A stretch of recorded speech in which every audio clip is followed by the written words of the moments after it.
Olá, meu amigo, minha amiga. Muito obrigado por você estar aqui no nosso Portal do José, iniciando mais uma semana que, antes de mais nada, eu desejo que seja ótima para você e certamente será. Para você e para todos nós que estamos sempre reunidos aqui nesse nosso precioso espaço. Infelizmente, para uma parcela da sociedade brasileira, a semana não vai ser legal, não. Tem muita gente no chororô, se lamuriando, prevendo coisas cáusticas para o nosso país, mas essa é uma referência, um termômetro para nós que analisamos a realidade brasileira dentro de uma racionalidade. Quanto mais essas figuras demonstram desespero, é sinal que o nosso país está cada vez mais avançando para situações mais positivas. É o que nós veremos nesse processo eleitoral desse ano de 2026. Para atualizar o que está acontecendo, vou comentar com vocês notícias desta manhã, dessa segunda-feira, e outros assuntos também muito interessantes com algumas cenas. Mas, antes de mais nada, é fundamental convidar você que chegou agora ao nosso portal e não nos conhecia, para que, em primeiro lugar, você se inscreva aqui conosco. É uma forma de você ajudar a gente a chegar a mais pessoas como você. Compartilhe o nosso conteúdo também, os nossos vídeos, dê seu joinha, mande seu comentário, que aqui no nosso portal é muito importante, é sempre lido. E participe também do nosso clube de membros, do nosso canal de cortes e do abaixo-assinado que eu coloco sempre no primeiro comentário aqui da seção de comentários do nosso portal, tá? No final, trarei algumas informações aqui das nossas caminhadas aqui, que estão muito interessantes, tá bom? Bom, então vamos começar aqui os nossos papos. Você que é muito bem-vindo, muito bem-vinda, viu? Começando aqui com essa notícia aqui, né, que está aqui no UOL, que eu quero compartilhar com vocês, da Amanda Klein falando aqui. Manhã, cedinho, já queremos repercutir em primeira mão com vocês, basicamente confirma aquele cenário trazido pela Quest na semana passada. Qual seja, uma queda efetiva de Flávio Bolsonaro, uma oscilação para baixo, se você olhar para o filme, é uma queda e uma recuperação de Lula, tanto em termos de voto quanto em termos de popularidade. Intenção de voto estimulado, primeiro turno, o Lula sai ali de 41% em abril, desceu um pouquinho para 40% em maio, agora recuperou, chegou aos 42% em junho. Então veja que no Lula é toda uma questão de oscilação na margem de erro, um pouco para baixo, um pouco para cima, agora um pouco para cima com esse viés de alta. E Flávio é um pouquinho diferente essa história. Ele sai de 36 em abril, chega aos 35 em maio e agora desce para 33. Portanto, a diferença entre ele e Lula nesse primeiro turno, 9 pontos, com vantagem. Então é o seguinte, né, essa já é a primeira notícia aqui abordada pelo UOL. Aqui no Estadão a gente vê essa aqui. BTG Nexus, Lula tem 49% das intenções de voto contra 43% de Flávio Bolsonaro em cenário de segundo turno. Então o que nós estamos vendo hoje são tendências da candidatura do Lula tendo um crescimento e a de Flávio Bolsonaro tendo um esvaziamento. Nos jornais impressos de hoje, a gente vê mais especificidades em dados, né? Aqui no Globo tem essa aqui, ó, essa informação aqui, que o Flávio está perdendo apoio em segmentos evangélicos, né? Apoio a Flávio cai entre evangélicos e mais jovens.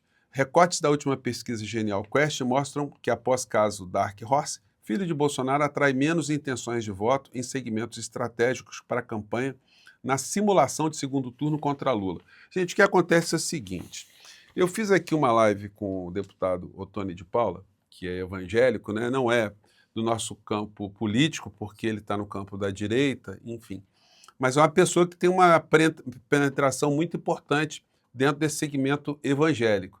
E ele detectou aqui conosco que tem muita gente que começa a perceber o engodo que é a figura do seu Flávio Rachadinha. Até tem uma questão de ordem prática, né, muito interessante.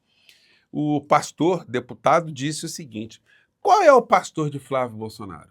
Nós nunca vimos o Flávio Bolsonaro em nenhuma igreja, então apareceu agora com igreja. E eu até perguntei para ele, né? Bom, se ele não tem pastor e não tem igreja, então ele não faz o dízimo, né? Não doa para a igreja nenhuma. E o Ottoni até brincou, né? Falou assim, olha, a igreja nem aceita dinheiro sujo, dinheiro roubado. Esse não é um dízimo digno, né? Para ser dado para uma igreja. Então, esse tipo de conversa que ele compartilhou aqui conosco, né, já está sendo recortado e sendo mandado para muita gente que começa a levantar isso, né? Que religioso é esse? Que crente é esse? Né? Ou seja, é um falso crente. E a gente tem que expor essa criatura mesmo, né? Deixa eu ver, acho que tinha até mais uma matéria aqui sobre isso aqui, ó. Deixa eu ver aqui. Flávio Bolsonaro perde apoio entre evangélicos, mulheres, jovens e no Sudeste, mostra a Quest, né? E aqui no Metrópolis, coluna do Noblar. Eleitores perceberam que Flávio Bolsonaro é um falso evangélico. Risco do oportunismo... Opa, até saiu aqui. Vamos lá aqui. Risco do oportunismo religioso cobra o preço político de Flávio Bolsonaro. Aí tem aquelas fotos do Flávio Bolsonaro lá no Muro das Lamentações, né, com quipá, né, de judeus, né, lá no muro, mas carregando fuzil também. É uma criatura, gente, realmente que está trafegando no mundo do crime, né? Não dá para dizer que defende valores da família, da pátria, foi bajular Trump. Essas coisas, por mais que a gente tenha uma parcela da sociedade que esteja abduzida, né, que sofra daquilo que nós chamamos de falta de cognição ou dissonância cognitiva coletiva, né? Enfim, isso aí acaba tendo rachaduras e fazendo com que algumas pessoas percebam o que de fato está acontecendo e quem é a figura. Essa semana, nós temos coisas muito positivas aí em meio à Copa do Mundo. A agenda da semana, Lula no G7 e fim da escala 6x1. O que acontece é o seguinte, amanhã, nesta terça-feira, tem dois acontecimentos muito interessantes. Primeiro que a Câmara dos Deputados vai votar um projeto de lei que termina com a escala 6x1. E por que isso é importante? Porque a emenda constitucional ela já passou na Câmara, mas o Alcolumbre está travando isso no Senado, a mando dos empresários, a mando do PL, mancomunado com o senhor Rogério Marinho, com o Flávio Bolsonaro, que querem destruir qualquer avanço do trabalhador, qualquer bem-estar do trabalhador aqui no nosso país. Então, o que acontece? Foi protocolado também um projeto de lei e amanhã o Hugo Mota pautou esse projeto de lei que cuida do mesmo assunto para ser votado na Câmara. Qual é a tendência? É ser aprovado, só que o quórum até é menor, não precisa do quórum de 2/3, né, da Câmara. Então, vai ser aprovado, a gente não tem a menor dúvida que isso irá acontecer. E na sequência irá para o Senado. E o Senado, como é um projeto de lei que está em regime de urgência, também terá que ser votado em 45 dias. Então não tem como o Alcolumbre segurar essas duas frentes ao mesmo tempo, a emenda constitucional e o projeto de lei. Então nós teremos ainda, neste ano, antes das eleições, essa notícia boa, com certeza, que o trabalhador brasileiro receberá. Agora, como eu disse para vocês, graças ao que vocês estão fazendo aqui para me ajudar, né, na nossa pré-campanha a deputado federal, eu já estou tendo gente aí circulando comigo nas ruas e fazendo matérias, fazendo entrevistas. Vamos ter podcast aqui também no nosso portal do José. Tudo isso graças ao apoio que vocês estão dando. Aliás, só fazendo um parênteses aqui, tá, gente? Aqui nesse ranking, nós já subimos, né, a nossa pré-candidatura subiu para o top 10. Nós estamos entre as 10 candidaturas mais movimentadas aqui nessas vaquinhas virtuais, essas vaquinhas aqui do TSE. Gente, é uma coisa sensacional. E todo mundo que faz uma doação e que manda uma mensagem, eu recebo a mensagem. E olha, gente, as mensagens são muito legais, tá? Então eu quero agradecer a você que faz uma pequena doação de 1, 2, 5 reais e você que doa mais. Enfim, é importante você estar engajado. Eu tenho certeza que nós todos juntos vamos vamos dar trabalho aí para muita gente da extrema-direita. Eles que nos aguardem aí, né? Bom, suposto, né, e tendo feito esse agradecimento, eu sempre vou deixar o link no primeiro comentário, tá? Você que pergunta, como é que eu posso ajudar? Enfim, olha, no primeiro comentário tem o link para você, se quiser fazer uma doação, ou tem também outro link ali para você simplesmente fazer a sua assinatura no abaixo-assinado para você ficar conectado aqui, que a gente vai se conectar muitas vezes ao longo desse processo, tá bom? Gente, os reis da folga votaram contra o fim da escala 6x1. Quem é a rainha da folga? A senhora Júlia Zanata, 292 folgas. Paulo Bilinski, 244. Tiririca, 256. Nicolas Ferreira, 180. André Fernandes, 153. Júlia Zanata é uma verdadeira pilantra, né, gente? Me desculpe aqui, a gente tem que falar isso, né? Não tem como, né? A missão oficial nos Estados Unidos da deputada cotada para serviço de Flávio Bolsonaro. A senhora foi para lá, mas não tem missão oficial nenhuma, gente. Missão oficial quando um governo estrangeiro convida, quando uma entidade estrangeira convida. E a ida do parlamentar é uma ida de interesse público e não de interesse particular. Então essa senhora está recebendo dinheiro público para os seus interesses particulares. Não é nada pelo Brasil, não tem nada oficial.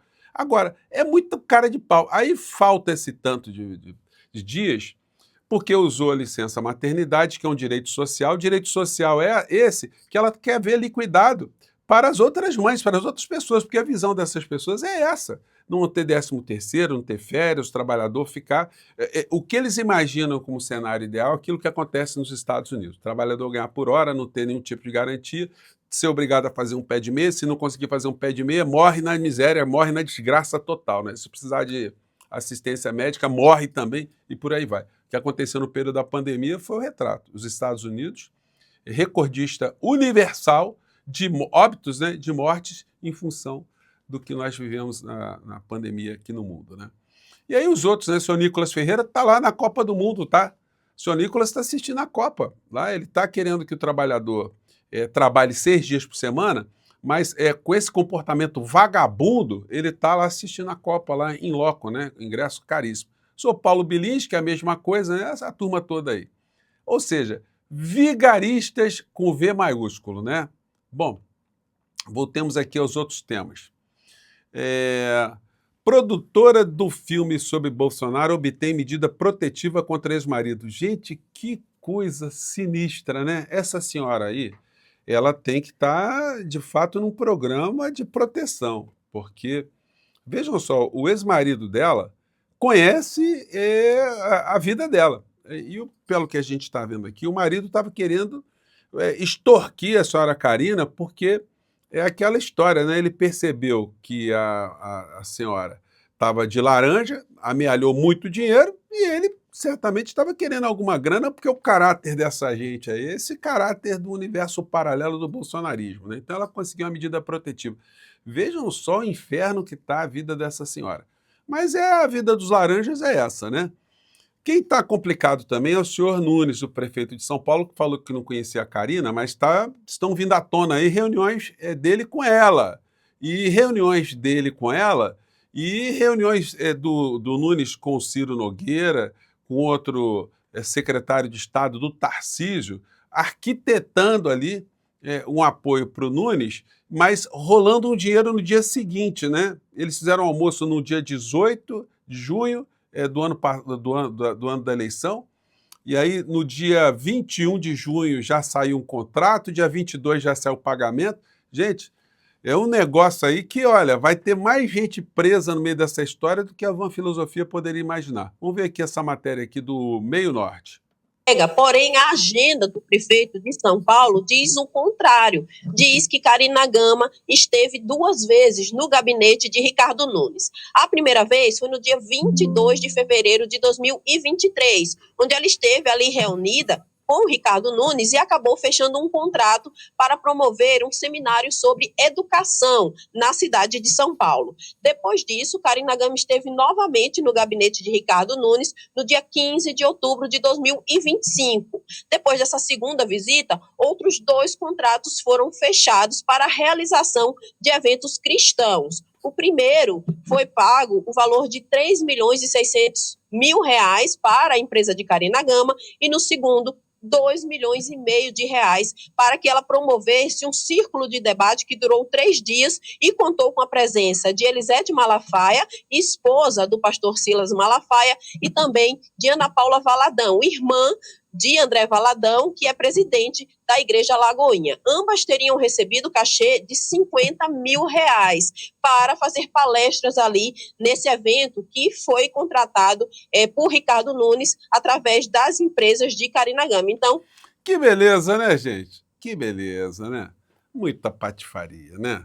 E é o seguinte, pelo menos o UOL agora tornou público, né, uma entrevista aqui com um senhor que foi agredido por bolsonaristas. E aí eu quero compartilhar com vocês aqui. Espero que não dê problema aqui com a plataforma. Vamos lá. De homicídio. Eles iam me matar. Eu tinha acabado de sair do Teatro Claro, percebi que um homem estava me seguindo. E ele falava, é Bolsonaro, vai morrer. Eu achei aquele estranho, né? Eu estava com uma mochila da Benedita da Silva, né?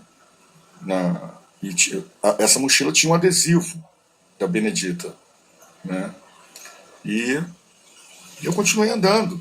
né? E quando eu cheguei num prédio ao lado do meu, vieram duas mulheres